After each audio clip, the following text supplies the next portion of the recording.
Welcome to the Millennial Diner podcast, where we talk about all things emo, punk, and have some coffee and a little bit of a diner meal here.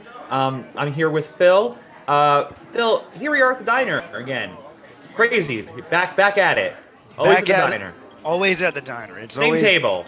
same table, same waitress who's coming over right now. Oh, here she is. Here she is. What are you gonna have today? Well, I'm glad you asked, Phil.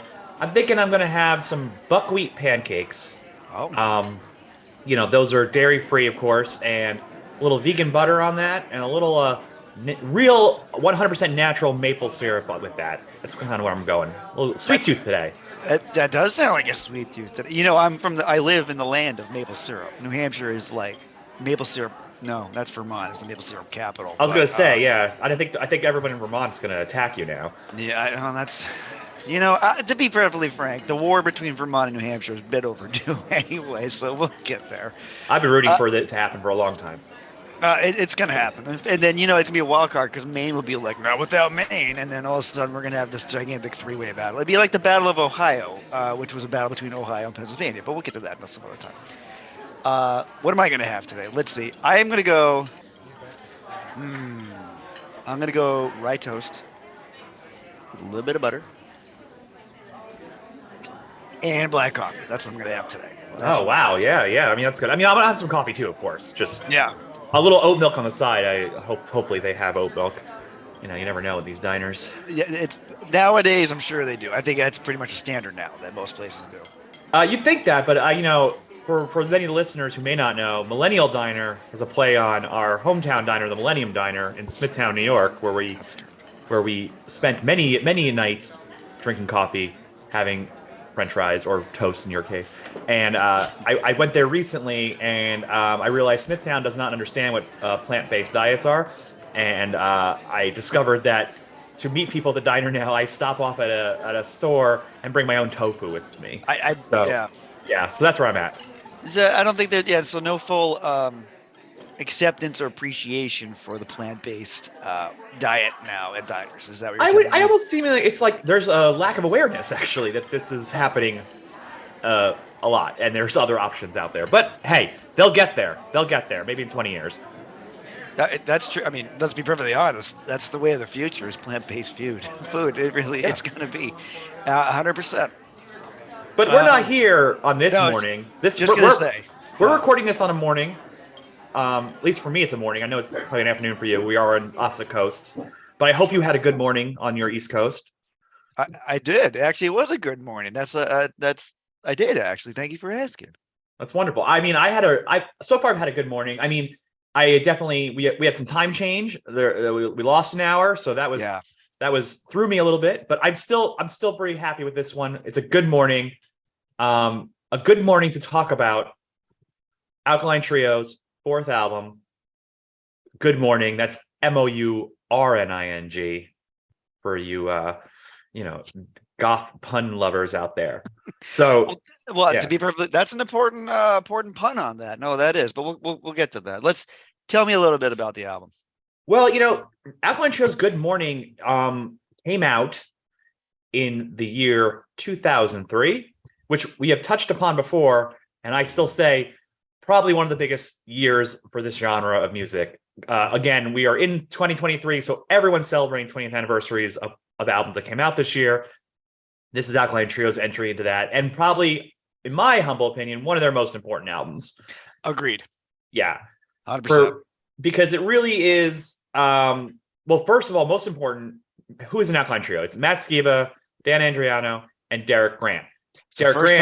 First time with Derek, right? First one with Derek, right? And it really solidified the lineup from here on out, right? Right. So it really was. This felt like the album where we locked in who the trio would be, if you were. Right. Because at this point, prior to that, they had been on a little very Spinal Tap world where the drummer kept changing, right? I think at this point, Derek would be the third or fourth total drummer. So the fact that we've now landed on what is the official lineup That would be henceforth. Have not changed since then. It's actually interesting that they haven't added anybody, even over the last 20 years. Still just a three-piece.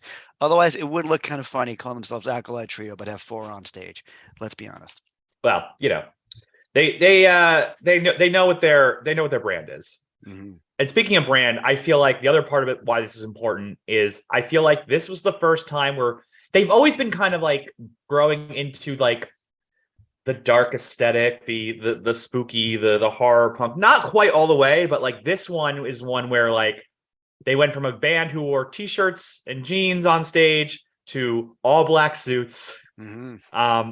There were coffins on stage. We really leaned into this aesthetic, and I just ate it all up. Of course, I loved it, and I feel like the songs when we get into it, this album, it's a really interesting album because it's like Alkaline Trio to me when I first the first two albums is really it's heartbreak, it's relationships, but it's got kind of this like there's a little bit of a darkness in the metaphor or a little bit of there's a sardonicness to it, things like that. And this is the one where like you're still getting these very genuine songs about emotions and life and love, but you're also getting songs that have this like, this darkness to them, this violence to them. And there is. Well, yeah. And Skiba even talked about it. I was reading while we were prepping for this that he himself called the album bigger, deeper, and raw, which is very true for this. I think lyrically, this is where Alkaline Trio shows, and both I used, because both Dan and Matt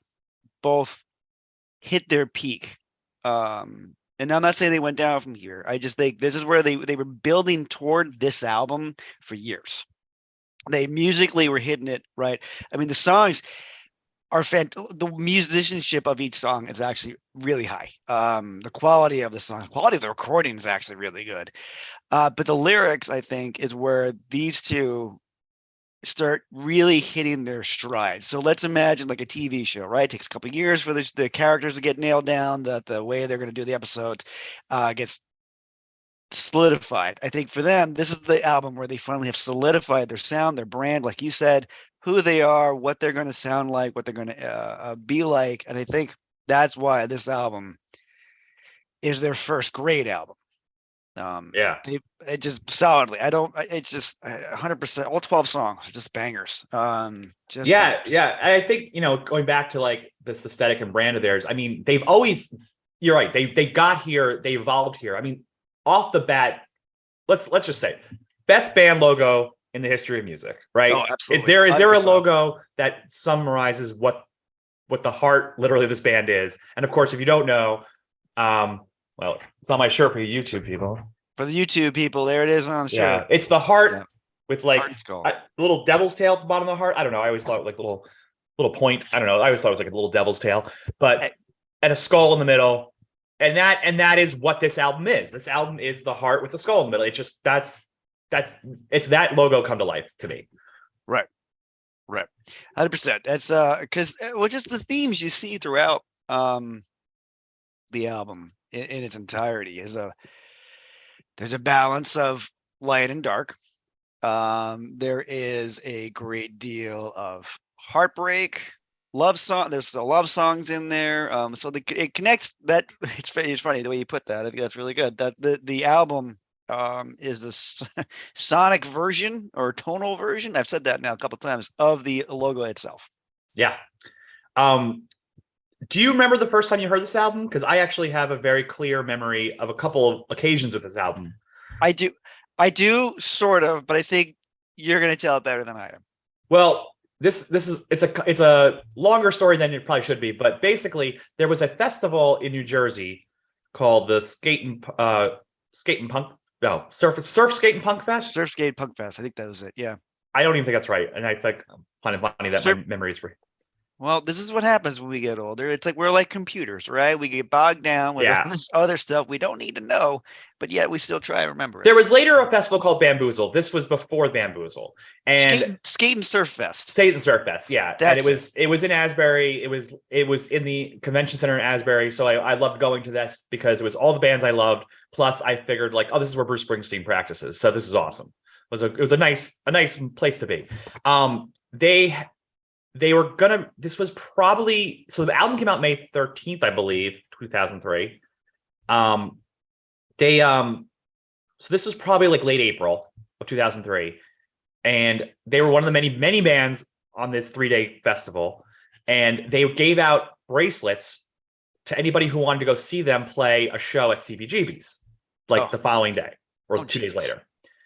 And I got one of those bracelets, and I made my way to CBGB's, the iconic punk rock club in New York that has now since turned to a store. Never mind that sadness. Anyway, that's sad. It's the only. It's one of the. I've seen a few like Friends bands there, but this is the first time I saw like one of my favorite bands there. Yeah. And the thing I remember is this was also the time when albums were leaking early, and I had a copy of the album weeks before. So I remember being at the CBGB show and them coming out and literally blowing through the first 3 songs on the album, and all of us knowing the words already, and the album wasn't out yet. So yeah, I love that. I also remember, Phil, the first time you heard it, because I don't know why, but we were in your bedroom at your house in Smithtown, Wisconsin. In Wisconsin, I was admiring your graphic novel collection, which was mighty. Well, it was only mighty because at the time I worked at a comic book store, and so with a nice, friendly comic book employee discount, I would often buy graphic novels. Yes, because I like the whole story put together versus the singular story. Well, yeah, and I remember us popping it in and us like really, literally probably having the same conversation we're about to have as we were listening to it for the first time. Yeah. And yeah. Wait, but you digress. You forgot to mention the artwork you did on that album. It was a CDR, right? Because that's where we were back then. And on it, you drew the Alkaline Trio logo with the heart and everything. And I remember going like, wow, he even wrote Alkaline Trio on it. He wrote Good Morning, and then he drew a little logo at the bottom. And I was so impressed with that. But yes, and then we put it on and we listened to it for the first time together. And here we are, 20 years later, still going through it again. Yep. Going through it again. Let's go through it one more time. Let's see. So let's just finish out with it. So it had 2 singles, this album. 2, We've Had Enough and All in Black. And that were the 2 singles they put out for this album, which I actually think is more than they did for the last one. I think From Here to Infirmary, they only had 1. It was Just Stupid Kid, right? Just Stupid Kid. So this would be an second album on Vagrant, right? So they're getting a little more weight behind them. Because we know Infirmary did really well. So a little more weight. 2 singles on this one. We've Had Enough and All in Black. Neither would start the album, which. Yeah, they're a little. I think we got the second song and then like the fifth. Fifth, I think. yeah. If I do my math right, if I remember right, yeah. Well, as we're talking about the album, I think we should also at this point, and this is I feel like as we do more and more episodes of this podcast, this name will come up a lot.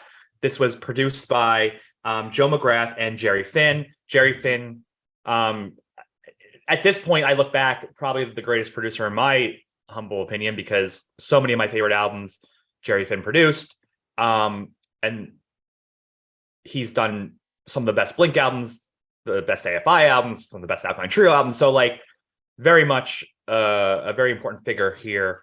So, kudos to the memory of Jerry Finn. And a quick shout out for one of my favorite frontmen ever, also appears on this, Keith Morris. Yeah. Who I do from Black Flag, from Circle Jerks. I'm currently really digging Off right now, and he's fantastic in that. So it's just let's also pay attention to or shout out to Keith Morris on this one, who when we get to we'll get to it. Okay, big shout out to Keith Morris. All right, let's get going. I want to first start with the title, the name of the album, right?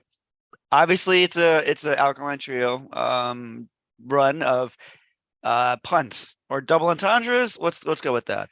So it's called Good Morning, right? Which doesn't sound usually morning's not good. Morning with the U in it. So it's nice, interesting joke on that. Instead of saying good morning like the start of the day, we're saying it's a good morning of something else. To you or for you, what does that title elicit? Knowing the album, the themes on the album, what kind of vibe do you get from the title? The title Good Morning, I get it's like kind of like there's a cheekiness to it. Mm-hmm. You know, it's like, and I think if you also look at the album cover, I have it behind me, but if you don't have if you're listening on Spotify or anywhere your podcast needs, look up the cover. It's like them kind of like in the silhouette of a graveyard, all in black, wearing sunglasses. It's well, like, and the camera angle is low, like right, you're looking up. So we're looking up at them, so almost like you have been Are buried. Are you? Yeah. So Yeah. so what is this like? You're like you've died, and these guys are burying you, and they're just like too cool for school, standing over you. So it's kind of like they're taking this aesthetic of death and mourning and making it cool, I think what I like about it's the pun. I mean, Skiba and Dan, they do a lot of puns, right? For better or for worse. Better or for worse, right? I mean, there's puns in some of these albums, the names of the songs and stuff. And so I've always kind of like the kind of tongue in cheek. You said cheekiness, tongue in cheek, kind of a title. I mean, look at the last album here, From Here to Infirmary, which is a joke on From Here to Eternity, right? So it's a thing they've been doing. It's not unlike them to do that. But it is this double entendre, like cheekiness about, well, it's a good, well, Mourning should, like being in Mourning, it's not usually a good thing. So it's just kind of, I imagine when they came up with the title, they both kind of like secretly smiled at one another. We were like, that's funny. Because it is. It's a funny title when you get down to it. Do you think that they're a funny band? I actually do think they're a funny band. Because it's the way they make, it's the way they approach metaphor. I think it's kind of funny. They find stuff that is dark. They find stuff that could be seen as dark or seen as sad or seen as negative, and they put a funny twist on things. And that actually pops up, I think, a bunch in this album with a bunch of the lyrics, where they take something that would be negative and then put just a twist on it, so you kind of smile about it, like, oh, I see what he's doing. It's kind of funny. I think that's funny. The album ends, the literal last part of the album, we'll get to it, but like it ends on kind of that cheekiness tone. I think that what makes them funny. You said to yourself earlier, there's a sardonic quality to this band where it's like you poke fun at yourself. It's easy to make fun of yourself, right? It's always good to make fun of yourself. I'm a big fan of it. And you make fun of yourself, but you kind of smile at your own silliness and how silly that could be or how dark that could be. So I do think that pops up a lot with this band. Yeah, well, I think you're right, and not to jump around, but like I think of, and we'll get into like the different songs, but there's a really heartfelt, beautiful love song on this album that's like really a love letter to someone's like soulmate, basically. Right. And its title is "Every Thug Needs a Lady." I mean, honestly, that's one of the best titles I've ever heard. I mean, ridiculous. and I always appreciate even that, because that's not even the same aesthetic at this point. Like it's outside the box of the logo and the cover art and some of that. And it's another big thing about Alkaline Trio is the talk about the push and pull between the Dan and Matt songs. Right. And how they kind of dance in the same place and then do their own thing. And it's really interesting. Right. Because Matt's songs seem to be the sad songs.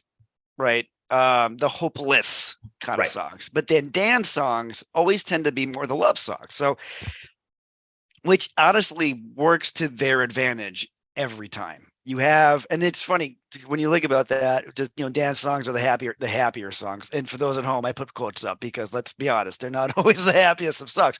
However, Dan's songs tend to be that way. Matt's songs tend to be more of the sadder, maybe nihilistic songs at times, the more sarcastic songs.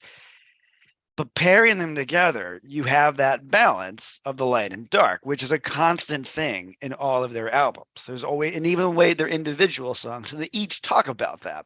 The balance of light against dark, or good against evil, whatever you want to call it. It doesn't matter. But light against dark is a big, big theme throughout their career. But I actually think for this album specifically, light and the balance, or the two forces working against each other or with each other, however you want to see it, appears time and time again on this album. I think so. And I think, they are like most pop music. Ultimately, it often comes back down to love.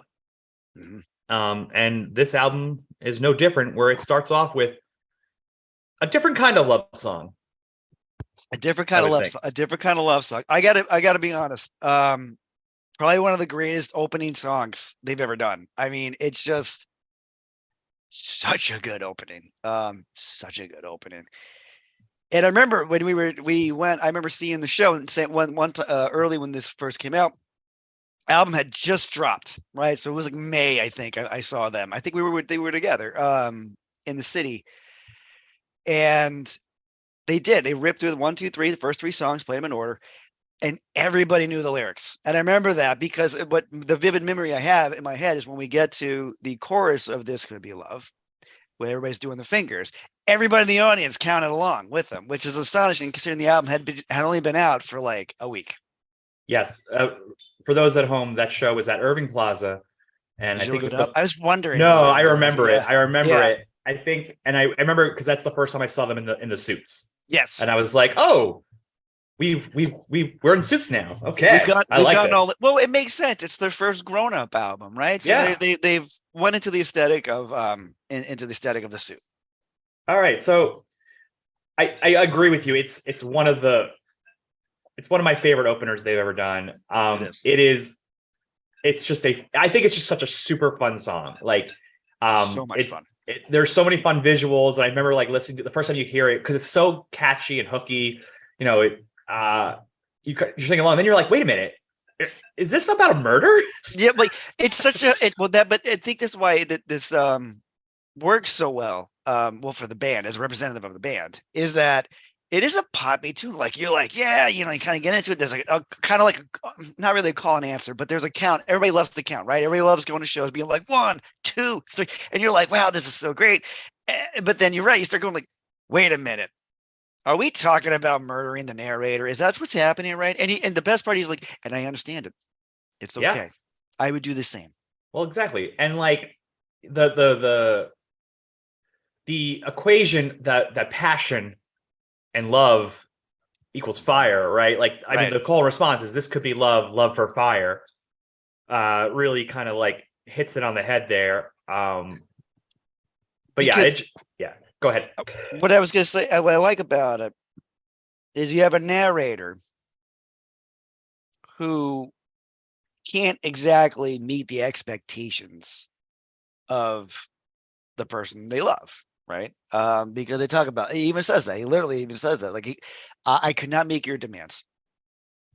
And so you're going to cut off my fingers, right? That's a hostage situation. That's someone being held against their will in a relationship, which is an interesting concept or take on a relationship, right? I mean, you're in it, you're loving something that maybe you shouldn't, right? That's kind of the vibe. You're playing with fire. There's a lot of fire elements in this, right? There's that passion, there's that fire with it. And it makes me wonder, I'm like, is this one, do I think this is a healthy relationship? No, sir.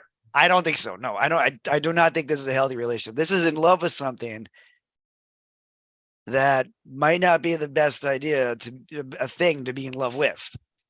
Well, it's funny because I think that what's also interesting is the point of view of the narrator is I'm not good enough for you, even though I love you. You have to like basically kill me, throw me at Edgeburg Creek, right? And Right. rinse your crimson hands, of course.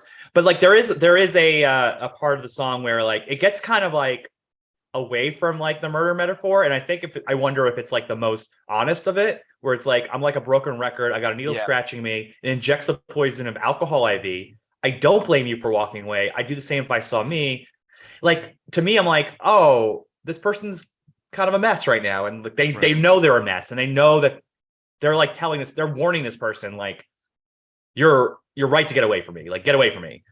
Well, it hits it's the first time on the album we have the theme of addiction.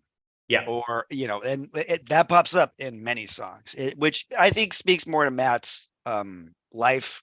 It's kind of, he and Dan, so I won't take that away, are very self-reflexive people.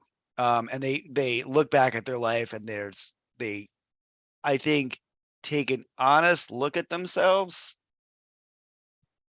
but hide it in a story like this, where they're being very candid and they're being very honest and honestly very relatable, right? Because we've all been in kind of a relationship where maybe we love something too much. Yeah. Right. It's it is. And I think that's what makes this such an approachable song. And it's an interesting story. There's a horror element to it. The emo element to it, but it's a song about addiction. It's where it comes, but also understanding that, like you said, like Matt says, that if I was in a relationship with me, I'd walk away too. Yeah. It's almost like this could be love if I wasn't such a fuck up. Right? Oh, that's good. I like that. Yeah, no, you're right. It's because he has such a love for the fire. This could be love for fire. It could be, but if he had been better, which again is another theme that comes up later, this wouldn't go the way it does. Yeah, and I don't know about you, Phil, but I feel like we should listen to this one. I was gonna say, yeah, let's go for it. Yeah. All right, here we go. This Could Be Love by the Alkaline Trio. Wow, Phil, I still love that song. It's still such a good song. I love the count off. I love the visuals of it. You just get such a vibe, such a visual idea of that story. Very cool. It's the power of Matt in his poetic writing. That's what it is. It's funny. I can't help but listen to that song, and the next thing I want is some church bells. Right. I want big church bells ringing in the next song. Honestly, it goes right. There's actually barely a break between the two songs, which I've always thought was great because it goes right. And personally, though, I would have loved it if it would just went right into it, like it was a live show, went right into the drum part, Yeah. But the bells on it. So we're talking about We've Had Enough. Jeff, I'm going to ask you a quick question. Yes, please. Should this song, We've Had Enough, been the opener? You know what? It's funny you say that. Yes, absolutely. I've always thought that. I've always thought that should have been the opener. It's just that drum beat with the hammer and the bells going on. I've always felt like, God, this should have been the opening song. This really should have been the opening song. Well, it's the drive of this song is like, to me, it's really a thesis statement too, right? Like this is like, this is a song that's basically kind of like, to me, is saying like, we've had enough. Turn the fucking radio off, Right. Ain't nothing on the air waving the despair we feel. Like it's like it. And there's literally a reference to putting on a Misfits album. I know that's why I always love that part. There's a literal reference to the Misfits. It's basically saying like we've had enough of whatever you want to say you had enough of, whether it's pop music or whatever, or just the status quo, and like we want this stuff that we love so much, and then like it hits us so hard, and this song just has that intensity to it. It does. It's one of the. It's got that drive, right? There's you said right, but the intensity. I feel like they have a need to get this song out, which really drives how fast it is. I looked at it's the second shortest. I thought it was the shortest. It's the second shortest. But I think BPM wise, it's one of the faster songs, right? Also, to the credit, shows how fast Eric Grant can play. Which always they made a joke about. They actually forgot how fast he could play, and he made that joke. All right, so I remember once we went to a show, some church basement somewhere, and Alkaline Trio was playing. It's like that immaculate show of where Alkaline Trio is playing, and like it's like Take It Back Sunday is the opener, and like pre album Take It Back Sunday, yeah. So way back one. And this is when we were in the back. The band, the opener for Take It Back Sunday. So the early band was on. And I don't remember who it was. I look to my left, and who appears? It's Matt Skiba having a bottle of wine. And then he and I shared a bottle of wine because he was like, "Here, do you want to hit?" I was like, "Oh, sure, of course I will, Matt Skiba. Let's go do that." So he just had a bottle of wine in his hand. He just was like hanging out with a bottle of wine, like not a glass, the bottle. Was it good wine or was it like Trader Joe's $2 Chuck? Oh, I don't remember. It wasn't bad. It was red. I remember that, which makes sense. Of course. I expect that. It wasn't bad. I don't remember having like I'm not a big red wine drinker. So I didn't have like a weird reaction to it. It was more like he was like looked at me and he was remember, he's very tall. I'm not. And so it was more like he looked down at me. He was like, "Do you want it?" I'm like, "Yeah, sure. Let's go do this. That's fine." So that's my one big thing. I got to share a glass, a bit of the bottle of wine with Matt Skiba. But at that show, that's not the important part. It's just a funny side quest. The important part of that is it was one of the early shows with Derek in the band. And he at that point was still just in the Suicide Machines, and he was just filling in. Hey, it's the drummer from the Suicide Machines. Cool. Yeah, and Matt goes, Matt like slipped a little bit on stage, and he was like, "These shoes are a Suicide Machine." And then he looks over and he goes, "No, that's a Suicide Machine." I always thought that was a very funny joke, and how quick he is. But anyway, I digress. So we're talking about We've Had Enough. Lyrically, what do you get from this? What's the vibe? How does the song bring you back to a certain time? Does it make you feel a certain way? How does this one feel? Yeah, this to me is an anthem. This is an anthem about punk rock. This is an anthem about this scene. It's like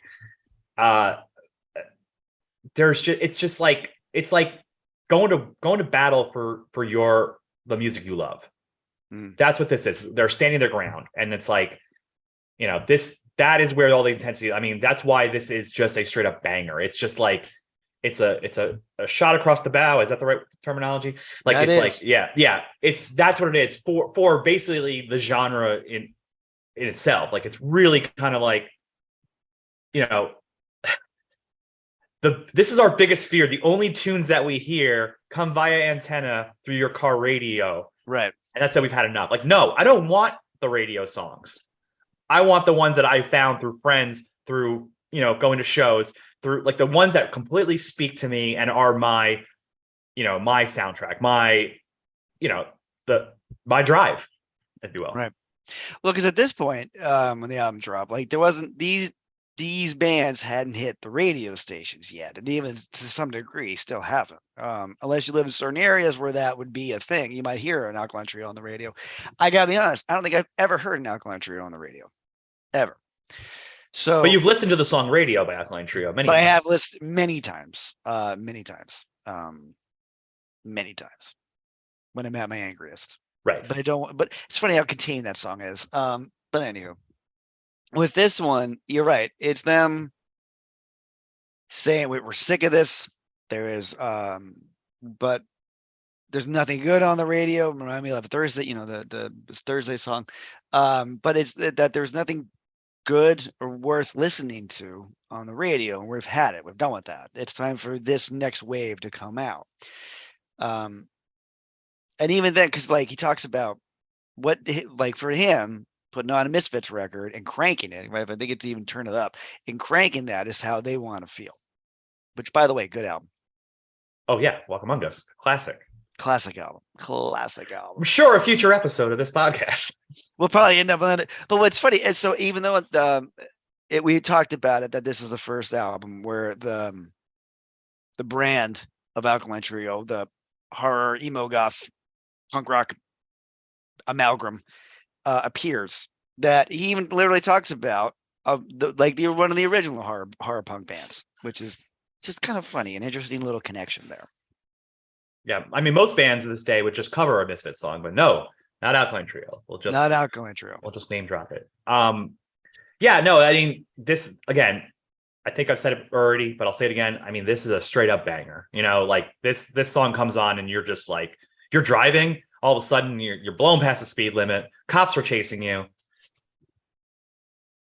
It's a whole situation. It is a whole situation. I remember when we listened to it the first time. It was the hammer that I was just like, that's a new sound for the, like, I just had not heard that in a punk album before. That's maybe that's why there's such a driving beat to it, because it's got that bell. There's like some gothicness to that with the bell hammering. Like true gothicness, that I just remember going like, wow, this is them growing up, right? It's the very grown up sound for them. Well, it's interesting that this is also the first single they picked, right? Right. This is their second record on Vagrant. In 2003, everybody on Vagrant is becoming quite a big deal. I mean, if you look back at the roster of Vagrant at that time, we're talking like Saves the Day, Dashboard Confessional, Right. and many others I'm forgetting, probably Senses Fail. And it's Vagrant at one point was the place where all these kind of indie emo pop punk bands were popping off. Well, yeah, Vagrant took over where Epitaph kind of leapt off, right? Because Epitaph in the mid '90s was like every punk band wanted to be on Epitaph, and then it switched. I think later in the very early 2000s, like Drive Through became a thing, and everybody kind of wanted to be on Drive Through, but Drive Through wasn't like they're not meant for long termness, hence the name. And so Vagrant kind of picked up where that was. So you're right, that record company at the time, that was, man, that's where you wanted to be. And it was funny because I remember looking for Vagrant samplers to find, because I'm like, if they're signing these bands, I want to hear what else they have on that record label. Yeah, no, and these bands would all tour together. I mean, I remember distinctly, I had like a live recording of a show where I guess Saves the Day and Alkaline Trio played together. And I guess Chris Conley of Saves the Day came out and sang with Alkaline Trio in a song.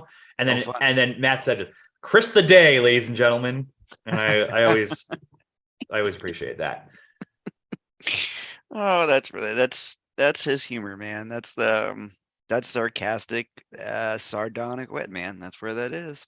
That said, Phil, I think we've had enough. I think we've had enough. This song. So, would you like to hear this song, or do you want to just move along? You know what? For the folks at home, let's take a minute and appreciate the driving-ness that is at least the very beginning of the song.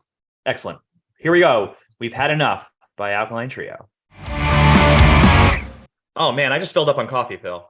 I just needed another cup. I just honestly, I think I need 2 more after that. Well, actually, you know what? I take that back. I don't think I need anything. I'm all revved up from that song. I mean, it's ridiculous. The beat of it, the quickness of it. That's Derek Grant playing as fast as he probably can. I tell you. Well, as we go down the track list of Good Mourning, the next song is important because it's the first Dan fronted song. It is the first Dan fronted. It's always interesting to me how they decide to kind of divvy it up. And it felt like to me, at least for the first half of Alkaline Trio's career, it always felt like Matt was kind of the main. If they were goalies on a hockey team, it would always feel like Matt was 1A and Dan was 1B. Right. They're both split in most of the games, but Matt just gets a few more. Right. Right. It's my first hockey metaphor of the day, so I'm really excited about that. That's pretty good. No, but this I think is one of the first times. It might be the first time they're equal parts. If I do the count right, I think they're 6 and 6. Although Matt wrote more, there is one he wrote he doesn't sing. Interesting. I do have a hot take. Oh, sorry. What's your hot take? I think this is the album where Dan songs rise above Matt songs, pound for pound. That is a hot take. Wait, give me 1 second. Let me look at this list. You know, I'm going to give you on that one. I'm going to take that one. That actually works. I'll take that. I think you're right. I think for the first time you've had Dan is going to rise above Matt on this one. Yeah, this is now a Dan appreciation podcast. So, Dan, we're here for you, Dan. If you hear me, man, just know I think you're an amazing songwriter who outshined Matt on this one. And honestly, I think it starts with this song. I think 100 Stories is a fantastic song. And it's a great introduction to the album for Dan to sing, because what I love about it is this character who's speaking is in such a terrible relationship. And I think we all can relate to like a terrible relationship. And this is why, because this person will listen and be a part and interact with the person in the relationship with, and they'll do everything and be there and always listen. But the other person does not have the time to listen to, well, I'll just use Dan as a narrator, listen to Dan. And so much so that Dan could literally fall off a building and no one would notice. Yeah. That is sad, bro. I got to admit. I mean, usually we say Dan writes the happier songs, but that is a sad thought. Well, I think he also it's sad, but he's falling 100 stories down, and and the partner in question, or the person who he loved in question, is just dreaming a good one. Yep. While he's falling to his you imagine the splat that would make? 100 stories? Be nothing left of you. Yeah, it would be disgustingly violent and tragic that would be heard all across the continent.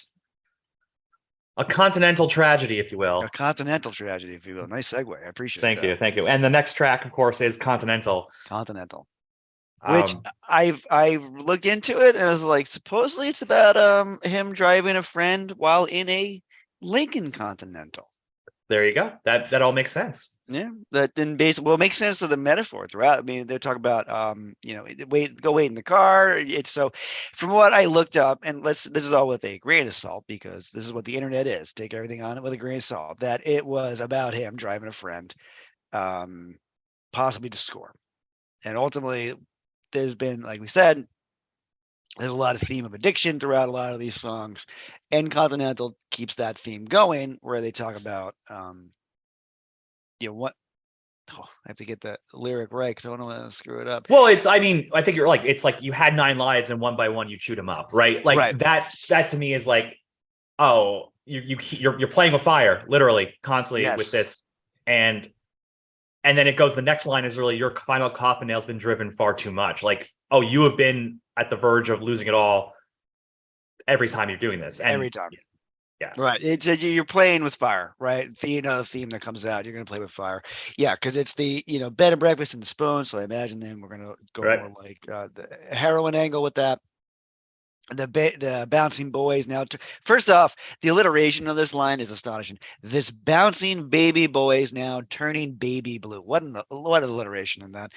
Anyway, but yes, so you got a human person who is now turning baby blue, which means they're dying or dead at this point. The long list of calls to make. So yes, we're talking about him losing a friend, and I think the overall metaphor here is that he was driving them to these things. He was driving them to these things. He was seeing them, and there's nothing he could do about it,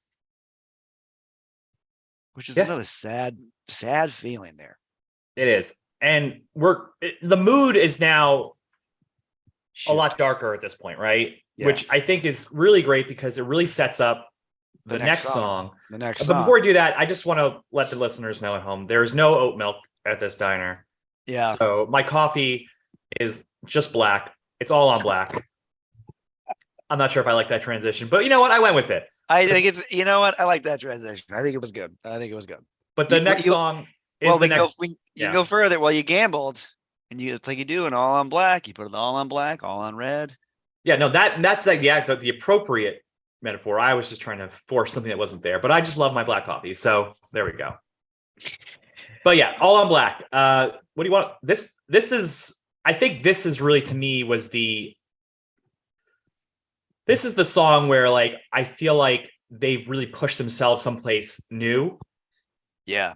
with Right. also with their aesthetic and everything, and really coalesced here with all on black. I think this was like a statement of like what kind of band we want the world to see us as. Well, I think it's one of their slower songs, Mm. which they don't do a lot of. But it's definitely one of the slower beat songs. But it still follows their standard way of creating a song, crafting a song, which is good.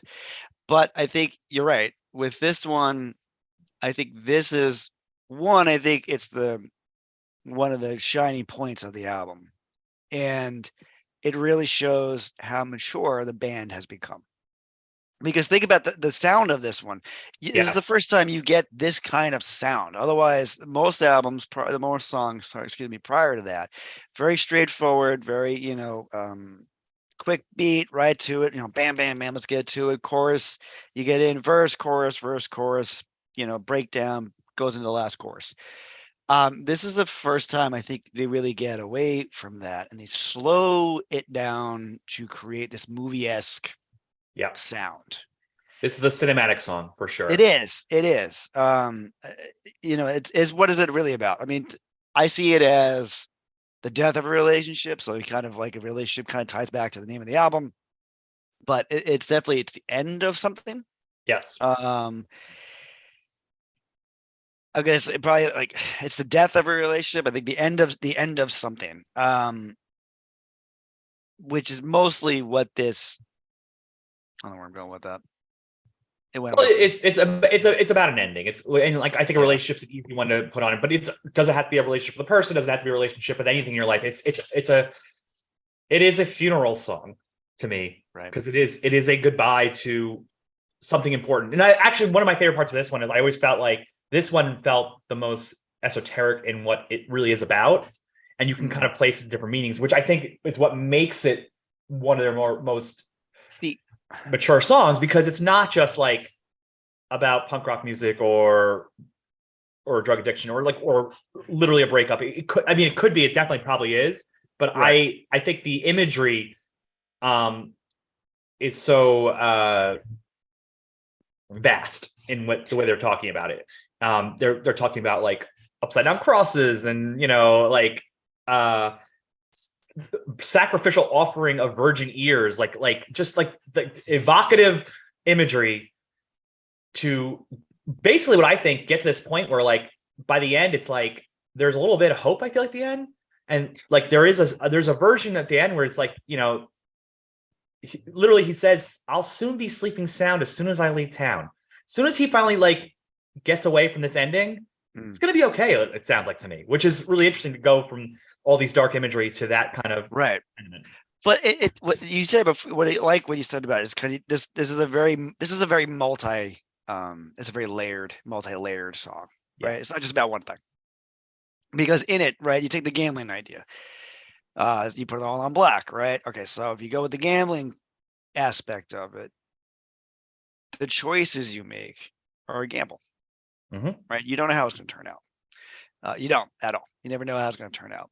And so the choices you make, entering into this relationship, entering this addiction, I mean, that's the thing that happens a lot with these songs. They talks a lot about that, is that you don't know how it's going to turn out. It could end badly. And this one, we're all on black, so maybe it did end badly, versus all on red, which is more passion. I mean, but the song goes into a lot of dualistic tones, where you get like black versus white. So again, it could be like good, evil. It doesn't matter.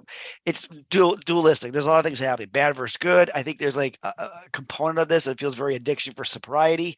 Like what you just said, as soon as I leave town, right? Leaving town could be a metaphor of this relationship, of this addiction I'm in, of this unhealthy thing. Right. Once I have left, I'll be fine. But it's getting there. Notice like that lyric comes all the way at the end of the song. Like you have to get through all of it to get to that, right? Which is in itself an interesting concept, right? You have to go through the shit to appreciate not being in the shit. Exactly. Yeah. This song is a mood, as you would say. It's a mood. It is a mood. You're right. And it's the way you're going through it. It's not a pleasant mood. It's taking you these dark places, and then to end with a hopeful thought. Like, I mean, even the title on that, like all on black, like, you're putting all on black or all on red, you're doing it again at the end, or like you're saying, you're betting on that you're going to be fine, right. And you don't know exactly as you said. I think you said it perfectly. We never really know but we have to bet on ourselves, and we have to bet on our choices. Right. And you have to stand by them. Right. I mean, every choice has, I tell my kids this, yes, I just focus on home. I have 2 kids. And I tell them that, like, you need to make choices, right or wrong. You have a choice, right? And there's consequence, right or wrong. Consequence has a negative connotation, which is sad, because honestly, consequence could be a good thing. But right or wrong, you have to make a choice, and you're accountable to that choice. And I think that's what, that's what he's getting at here. It's understand that we have choice, we make choices, we gamble on them, and there's going to be an end result. One way or the other, there will be an end result to it. Which I find. Oh, do we want to listen to this one? Yeah, I was going to say I want to make a choice right now. And my choice is to listen to All on Black. Let's go listen to All on Black. And we're back. Phil, before prepping for this episode, just a little bit more on All on Black, I dug on. I had a memory of watching Alkaline Trio on Conan O'Brien 20 years ago, and I dug it up on YouTube and I sent it to Phil, and I was just shocked at how much of babies they looked like. They were in their black suits. They looked like looked like children. And then even Conan looked like a baby. I was like, They- what is? Yeah, it was a real trip to see It's it. funny to go back and look. Well, I've seen photos of myself from 20 years ago, and I was like, I'm a baby. I still look like no beard. Folks at home have a beard. He also had a pacifier, and he was wearing a diaper, and This is just true. a little poof of hair. And that was it. So it was an Yeah, interesting time for Phil 20 years ago. Baby Phil. Look, college was a weird time for me. Just leave it alone. We don't have to bring stuff up now and again. College was a very strange time. Don't bet me. Don't don't bet me to do something back then. I'm probably gonna end up doing it. All right. Hence why I've got the scars that I do. Well, those scars are what make you who you are, and allow you to sit here and appreciate songs like Emma. Emma. Emma is the next track. I'm just gonna say it, Phil. This is one of my favorite Alkaline Trio songs, bar none. This song, from what I understand, this is the one song written by Skiba, sang by Dan.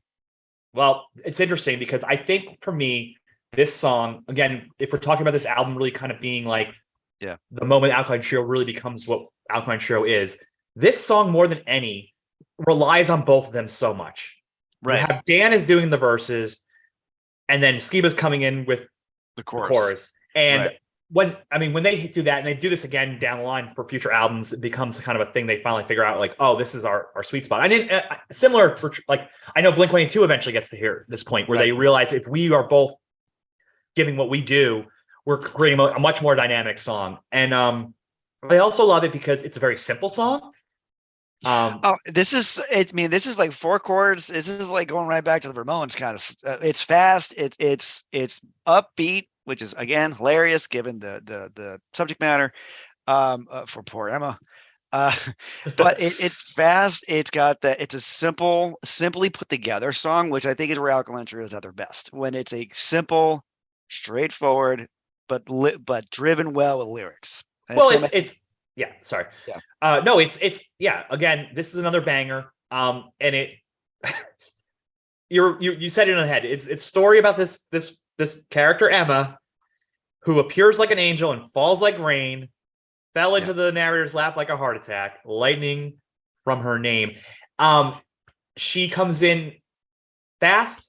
She comes in explosive. She lives that way. She basically, to me, this is like when you meet somebody who kind of comes in and is like a hurricane in your life, like totally flips you upside down, and then they're gone. And like, they're gone. You're like, what just happened?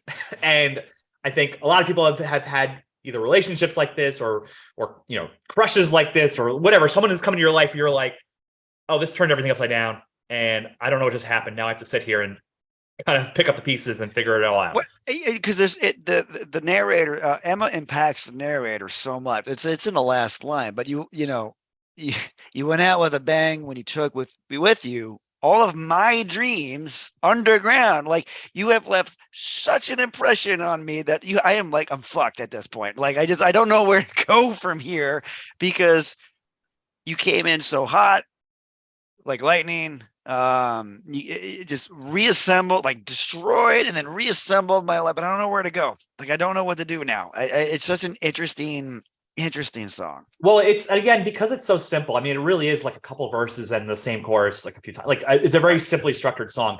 That chorus, a poinsettia in Poison Rain, right there. Again, getting a little alliteration for you. Alliteration, yeah. But the Poison Rain, like, I love the feeling I get from like seeing a poinsettia being, in my mind, wilted by poison rain as it's like destroying it. Traded true love for insult and injury, like, which is an interesting line, because so Emma, we're going back to choices. Emma chose one thing over another, right? She chose insult and injury over her true love. Whatever her true love is. I don't know what that could be anything. I mean, it could be heroin, who knows? But she chose one over another, which ultimately was her undoing, I guess. Yeah. Because we washed it down the drain with one silver bullet and 2 Vicodin. Such a strange, yet I love this line. I don't know why I love this line so much. It's very dark. It's a very dark metaphor, but yet I'm like, well, that's a pretty good line, man. Because it's funny. So is she a monster? That's right? What both things they're very we were talking very. This is very old like old horror, early horror books, because we're talking one silver bullet, so that would be a werewolf, and the other one's a stake, which would be a vampire. Yeah. So is she also? They're both nocturnal things. Now that I work my way through that, they're also nocturnal monsters. Both appear at night. So again, that day versus night, good versus bad, and see the duality and all that. It just keeps coming up, guys. But like, is Emma a monster? Do you think Emma's a monster? She could be. I mean, I think that's like the. I mean, I think that's. I mean, is there like a literal translation? Is this Emma? Is Emma a creature of the night of some sort that someone got mixed up with? I mean, you could have had that reading of it, and I think that for me, that's always what caught my ears was the stake and the heart and the silver bullet, as you said, like this imagery of vampires and werewolves without actually ever saying vampire and werewolves, which I always appreciate. It's very clever. No, I appreciate. Yes, it's the subtlety of his writing, of their writing. I'm going to write for both of them. The subtlety of their writing is actually very smart. I've always appreciated that. I mean, there's also again, this one's short, so we're just jumping through like lines we love of this one. A Nightmare on My Street, the day she arrived. I mean, call back to the Nightmare on Elm Street. I mean, that's obviously the line, right? But again, nocturnal, that's dealing with dreaming. See, I'm picking up on it. It's about the night. There's even an Alkaline Trio. Wait, I forget one of the other albums. When they talk about the night. I forget. That doesn't matter. But like there's this theme, constant, subtle words, right? It's the importance of word selection is important. Here's why, because in a few different instances, we've illustrated that this is a character, Emma, who appears nighttime. I don't know. It's such a deep song. It's a deep song without being a deep song. We realize how deep the song is. Yeah. And I think on top of that, it opens up in a very like poppy way too. Like it's like again, Phil knows that I don't know anything about making music, but like it does have this kind of like open guitar chords, or like kind of like a little more upbeat. And then it just gets into like Dan singing the verse, and it's like there's like a wistfulness the way he's singing it. Yeah. The secret to that, for music theory people who are going to yell at me eventually when I bring this up, but the secret to that is always pay attention to the third chord progression. That will tell you if it's a happy song or a sad song. Really? Yeah, if it goes up, it's usually going to be a happy song. If it goes down, it's usually going to be a sad song. Well, music theory people, if you have beef with this, please write to Phil in New Hampshire. Because I didn't say that. I'm here. I'm easily found. I'm the darkness on the edge of town. All right, Phil. Phil, I really want to just like stop this and listen to Emma. So can we do that? Let's go do that. That works. All right, here's Emma. That was Emma. Phil, I've always said in our friendship, I am fatally yours. Oh, that's you know what? I don't know if that's a good thing. Yeah, it's not. Speaking of choices, well, because with fatally yours, like you love, and that's so we're talking about fatally yours now, folks. You are loving something to such a fault, right? It's a fatalistic fault. I mean, the way it is just, you're in love with something that is literally trying to kill you. Like they literally, the narrator talks about how you crashed your car into my house and were like pissed that you missed me. I mean, this is a bad relationship where you were in love with someone that you really they don't love you back. Yeah, this is the toxic relationship song. Yeah. But it's a very straightforward punk song. It's like it's catchy, it's fast, it's great. It is the shortest song. I did look that up, and it does connect because it's the most punky of the songs. It really is. Yeah. It's short, it's quick, it's like 5 chords. It's like right in, you're out. There's no time in between things. It's chorus, verse, chorus, verse.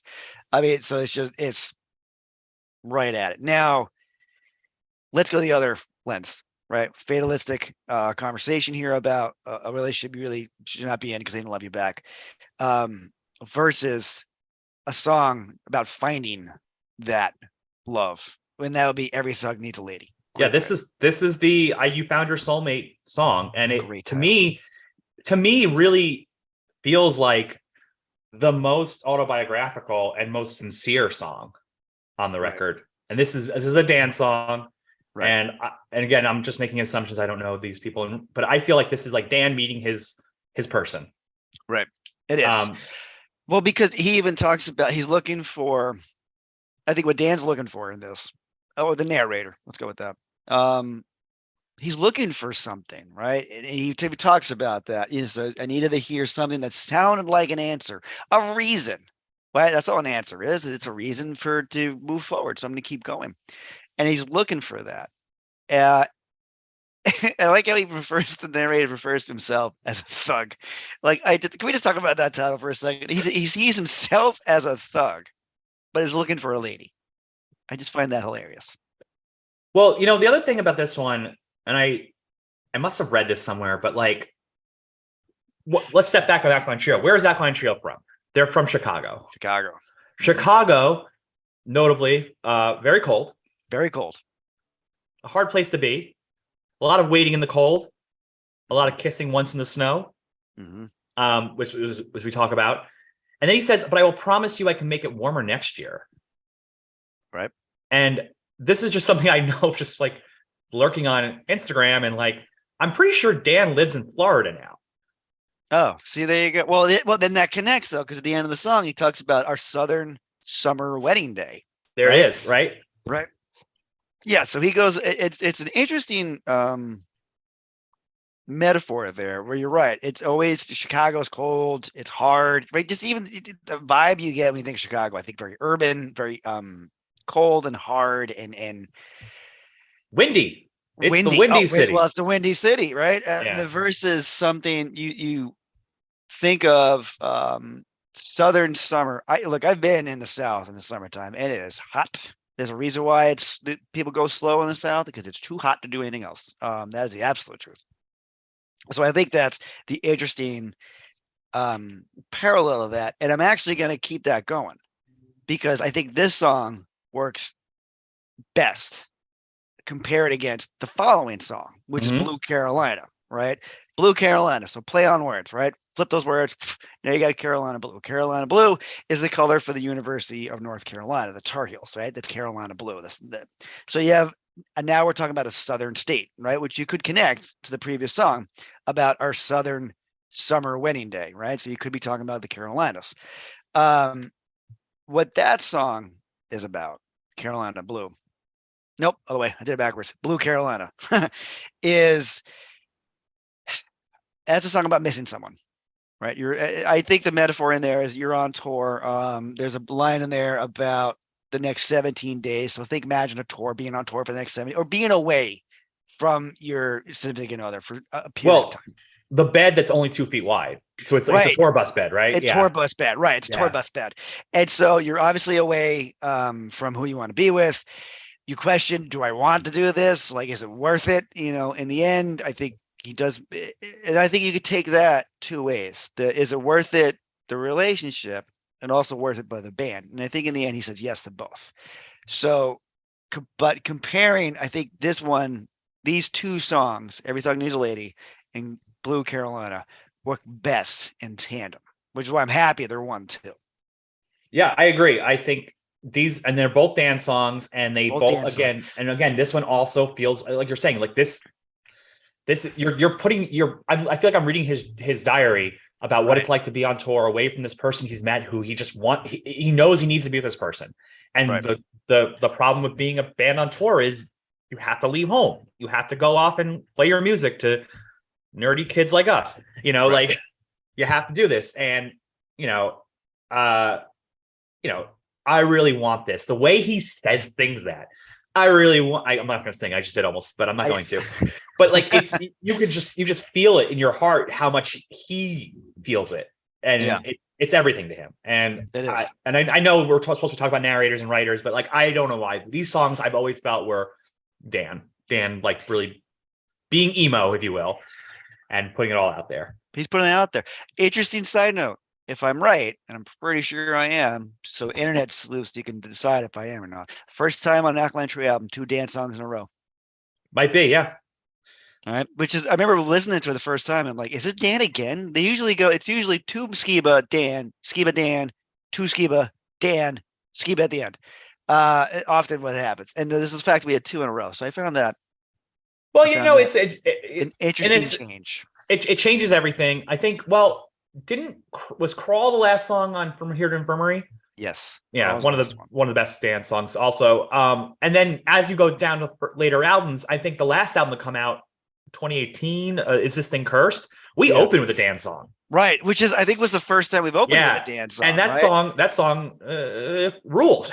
Yeah. There's a lot of sleepers on that album. We'll get to that one. We'll get there eventually. But yeah, so Blue Carolina. I think we're gonna keep moving forward because we're almost done with the album. But please listen to these two songs back to back. I think right now you need to. You got to listen to them back to back. Yeah. All right.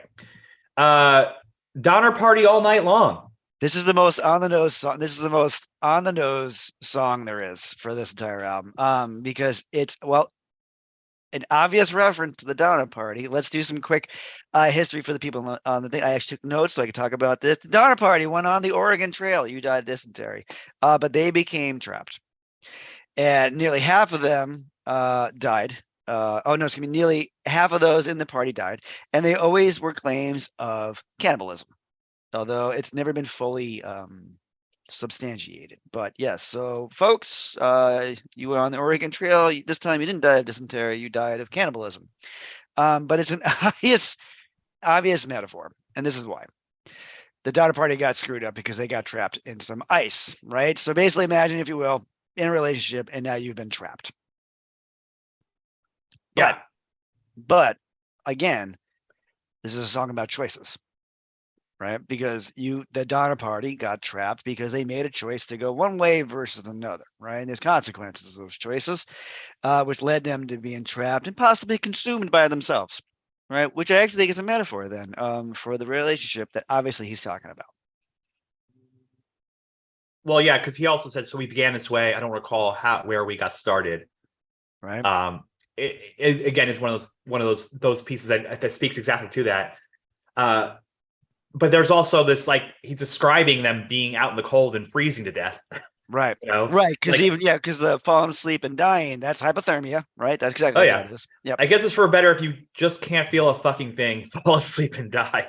Fall asleep and die. Very positive. A little bleak. A little bleak. Also, to me, this one is a cousin to Fatally Yours in the speed and punkness of it. It's another one of those that, like, which I think the placement on the album is perfect, because you got these heartfelt songs from Dan, and now here's another little ripper that's like got some like crazy imagery. I just wanted to let you know it was you that we were thinking of as we quietly died in the snow. Like, right, just really. Well, and the double entendre again with the title. It's a Donner Party All Night. I mean, it's I don't know if Donner Party is the party you want to be at, partying up, but all right. The double entendre on the title is just hilarious. It's Matt at his best writing very sarcastic things. But again, this song is the most on the nose. It's the obvious metaphor that that's sometimes relationships are being like in the Donner Party. Ultimately, you consume yourself, I guess. Well, I don't know about you, but I'm hungry. Maybe we should get another order of maybe I can order fries or something. I was just thinking fries. I think fries sound really good. But they have to, since we're at a diner, they have to be moderately cold. I understand. Well, we can tell the waitress to hold off. Can you give me I just want to know, at one point they were warm. Yeah, you want the crunch of the crisp, but not the heat. Not the heat. No, so it's just something out at some point. Well, if you're out in the cold, you wonder if we never go inside. That's good. I often wonder that. Living in New Hampshire, I deal with the cold 6 months out of the year, and I always look forward to going inside when I'm outside. So I'll tell you that. Well, were you planning to stay on forever? Were you planning to stay forever, Phil? Do you fit in this hole? Do you not remember? Hold your breath. Walk, don't run through the graveyard. We are talking about if we never go inside. The penultimate song on Good Morning, the final Dan song. The final Dan song. And I think, again, I'm going to go with, I think this one really sums up. I've talked about the idea of choices the entire time throughout this. And I think this one really is the shining example of making choices and then sticking with them, but maybe they were a poor choice because you did it when you were really young. So, for example, he says it happens at a wonderful age with the traffic lights, your mind can change. You make decisions as a child. And then some people, some other characters in this, stick with those decisions throughout their life, and it didn't go well for them. Others, it went better, and they made other choices. I think, again, this is an interesting story about making decisions in life and dealing with said consequences that come from it. It's almost like a cautionary tale about maybe not sticking to all your decisions you made at one point. Maybe they weren't good ones. I don't know. What do you think? No, I agree. I mean, I think it is very much a song about the choices and growing up. You know, you hit it very much with. I love that line with traffic lights. Your mind can change because traffic lights are changing all the time. Like it's All the it's a time. constant, right? You know, there's a line in one of the verses where like a train appeared in town one night. For some of us, it saved our lives, Right. and then or it says some of us it saved our lives, which means didn't do it for everybody, right? Right. Um, Right. Mm-hmm. or that's in the chorus. I'm sorry. Yeah.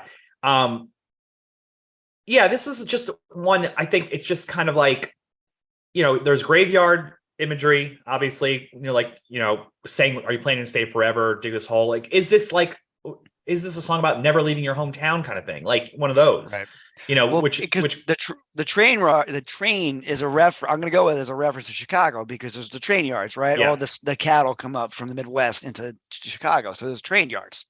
So I think it is a reference. A definite reference to growing up in Chicago, making choices, making decisions as children, and then the train itself becomes a metaphor for that thing that comes in once every so often and will have an impact on your life. Maybe it's Emma comes in and has an impact on your life and changes the way you're going to see things, interpret things.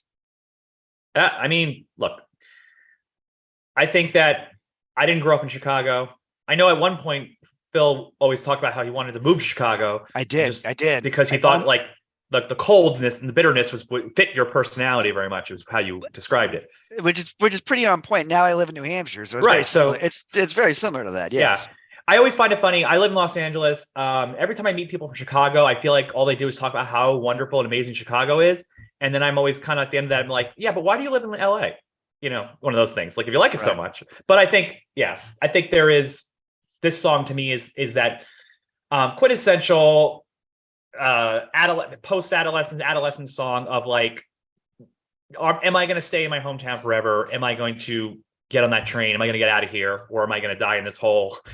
And that's not a bad thing. You know, plenty of people stay in their hometown and have wonderful lives, and then a lot of people make those choices to go somewhere else. And I think ultimately that's what I get from this.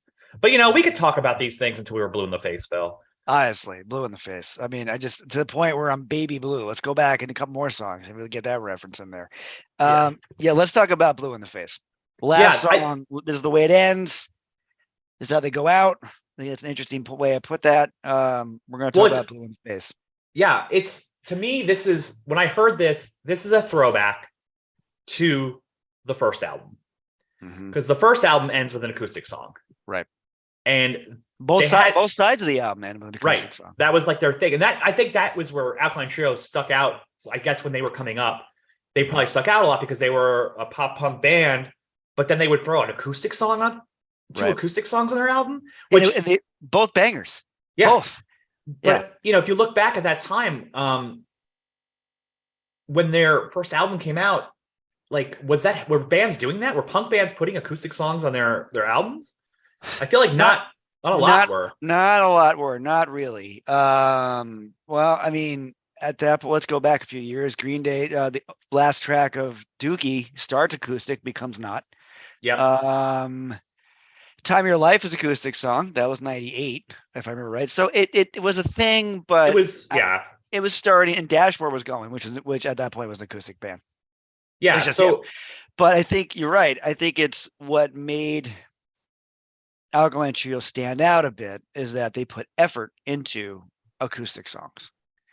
And to be honest, I think this is their best acoustic song because it's a fine way to end the album. Well, yeah, it's one of those songs where like if you see them live, you want them to close at radio.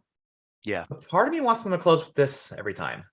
Well, you know why? It's because the recording of it is such an interesting recording. Because at this point, with the if I remember right, Matt was having vocal cord problems during the production of this, and you really hear it in this, the way it sounds almost strained when he's singing. Kind of like there's like a pleading element to the way he just sounds, right? Which kind of makes sense for the song because the song is straight up. I mean, Blue in the Face Again, double entendre, but again, what's blue in the face? You're dying, right? I mean, this is a song about addiction again. It's about making choices again. It is a song about taking stock of yourself and what you have done in life and being very frank with yourself. I mean, he says, well, it opens with, I came clean with you, obviously coming clean, reference to drug abuse, but he's no longer fine and he's no longer running smooth. Things are not okay. I thought I found something new or found myself onto something new. Just one more line I repeat over and over again. Now that line is interesting. The last line there in this thing, because that could be taken two ways. A line could be a Coke reference, again, drug reference, but it's something we keep telling ourselves, right? We just repeat the line that we're fine. We are fine. We're not fine. And that is a way of being very honest about. I love your reading of the drug addiction because I always this is just me coming in, and as you always do with songs, you come in with what you want from it, and like I always took this as like this is the breakup song, right? Like, and wanting the person to stay with you, and I'm loving your reading of it so much. But they connect. But you they connect completely. Those two thoughts. I mean, well, that's what makes their songs so interesting, because I've always felt, particularly, and that this album is where it starts. We talked about earlier, the multi-layerness of Alkaline Trio songs, that they're not always right on the nose. Donner Party, right on the nose. This one is not. There's a lot. Yep. There's levels to this one, because you could, it's like anything, the drug addiction, it's a relationship with a thing, right? It could be it's the same thing with a relationship with a person, right? And again, it's about loving something that maybe you should. It's bad for you to do that, right? I mean, and you could be sitting there, and I know blue in the face. Usually, it's kind of like screaming. You get you're just at this point, all the oxygen has gone from your face. And you're just at the end of your rope with it. You're so tired of it. That's what I like about this song. No, yeah, and like that blue in the face, like he writes the line of like I'm blue in the face with a choking regret.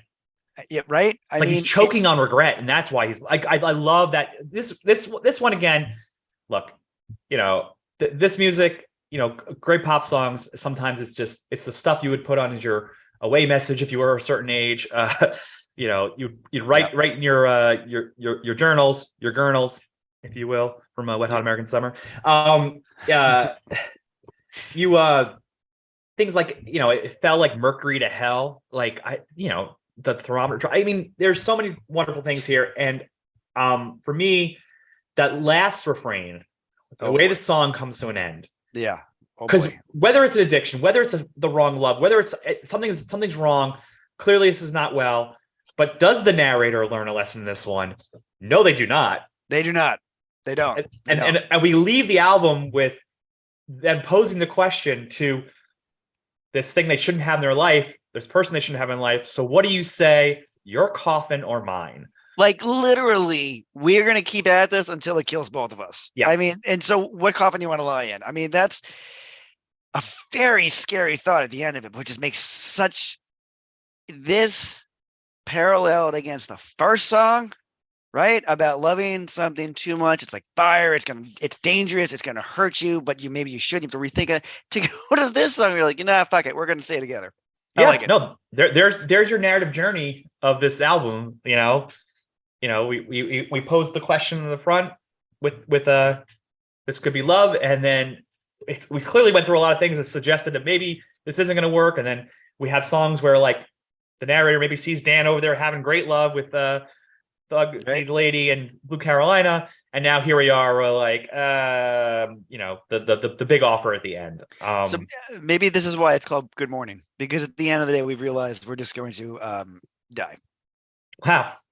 I like the bow you put on that one there, Phil. Right? Nice little bow there at the end. What do you want to play Blue in the Face and just let's just close out the album? Cap it out. Let's go. Here we go. All right, here is Blue in the Face, the last song on Alkaline Trio's Good Morning. Jeff, your coffin of mine. I like mine. It's really very Victorian. Oh. Yeah. Very It's really, Victorian. I'm having this yeah, imagine like Nathaniel Hawthorne kind of like Victorian age. yeah. It's really Yeah. just wood pine box kind of situation. I don't simplicity. I I got. Oh, okay. We're I gonna go. you thought I was gonna go ornate. You thought I was I gonna did. go, yeah. I mean, I- on a different day maybe, but today we're just pine box, I think.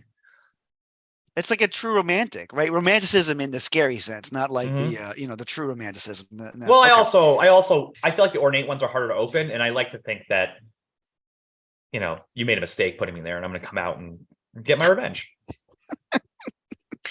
Uh, that's an image. That's an image. All right, Jeff, I got to ask you a question. We've gone through Yes. all 12 of these. There's only 12 songs, 40 minutes of goodness, 12 songs.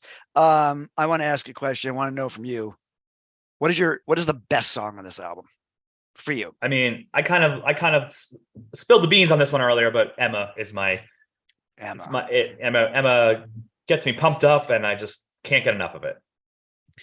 I sort of spilled the beans. I'm gonna say it was We've Had Enough. Yeah. It's Both just it's such a good song. It is such a I good mean, song. both those songs are like, this is what you put on playlists, right? Like, Right. you throwing those on there just to get the people happy, and Right. excited. It is. Now let's go. I like this is an album about balance and duality and all that. So what would you say is the worst song? I feel bad saying worst because I don't. What do you I think is should the least good? Donner Party all night long. That's exactly what I was thinking. It is You know, it's yeah. but here's the thing. Like, I think that this was a song that had to be done because it is about a historical reference that they're singing about, and Mm. they will do this again in later songs. And I'm thinking one of my favorite songs on the next album, Crimson, is Sadie, which Right. is a historical song about one of the Manson family members. Right. And then later on Agony and Irony, he's going to have a song about Ian Curtis. Right. So I think of Joy Division, who tragically took his own life very early on in the band's career, and they're a legendary band, obviously. So it's something that very important to them. I'm sure Joy Division is. So I think that it's important because it's really a place for them to kind of like write about a historical thing and use the metaphor of that. But on this album, it's kind of like, It doesn't compete with the other songs. yeah. I think that's ultimately it's a good song. It's fast. I like it. It's a good punk song. It's like I said before, it's an on the nose kind of metaphor. It's just in comparison to the others, I think it's the one that falls short. Let's be very honest. There are no skips on this album. No, This is a no. non-skip album. You will run all 40 minutes of it. But if I had a balance, if I had to look at it and go, what's the weakest of the bunch? I would have to say Donner Party. What then do you think is the song people sleep on? The song people sleep on, I believe, is Continental. Continental. Interesting. Yeah, Interesting. Why is that? Why is that? I think it's the tone of it. It's just it's in the context of the album, it's setting us up for All in Black, Mm. and it's changing gears. And but, we talked about what it's actually about, and like with addiction and driving someone and their 9 lives that they keep playing with fire, as we talked about. I think it's a serious song. There's a lot of depth to it, and the tone of it. Again, not a musician. That song sounds different. That's a song that to me, I'm like, oh, they're pushing themselves here. Right. They're going to a different. They're really pushing what their sound can be, and that's why I think Continental is very important and slept on. I go with 100 Stories. I think people sleep on this song. I really do. I do because I just don't think it gets the love it ought to. It's actually not a song they play a whole lot of, which I do find kind of odd. Yeah. Also, both songs in sequencing are in between the two singles too, which is interesting. Which is interesting, right? Yeah. So they kind of get hidden, or maybe they're just overshadowed. But it's funny we went for the 3-4 combo, which is I think in 100 Stories, it's so much more layered than people think. And just about what it is, it's Dan really at his strong suit storytelling. It's taken on a lot of elements that he's were before, and I think this is the first song where he kind of elements he works on to make a song are at its best. I just think people just don't appreciate that song as much as they ought to. All right, folks at home. That was Phil and Jeff talking about Alkaline Trio's Good Morning. Yeah, I love it. I love it. I'm excited for its 20th anniversary in May. 20th anniversary. I'm sure there's going to be a real re-release on vinyl that I'll end up buying because folks at home, I'm a big vinyl guy who likes to buy stuff. It's unnecessary, but yet it's something I like to do. Speaking of things I like to do, I like talking about music. Jeff likes talking about music. Hope everybody enjoyed this episode of Good Morning. Now, going forward, just so everybody to understand, we'll just do level setting. We're going to talk about a different album every episode, but eventually we're going to bring in some friends, right? We're going to bring in some guest stars to talk about different albums and why they also like these albums and appreciate talking about them. So stay tuned. All right. Remember to like us on YouTube as well as follow us on the Instagram. Jeff, do you want to do any parting things at the end? I just want to say to the listeners, your coffin or mine. Phil and Jeff, everybody, have a great night. It's Millennial Diner podcast. Talk to you all next time.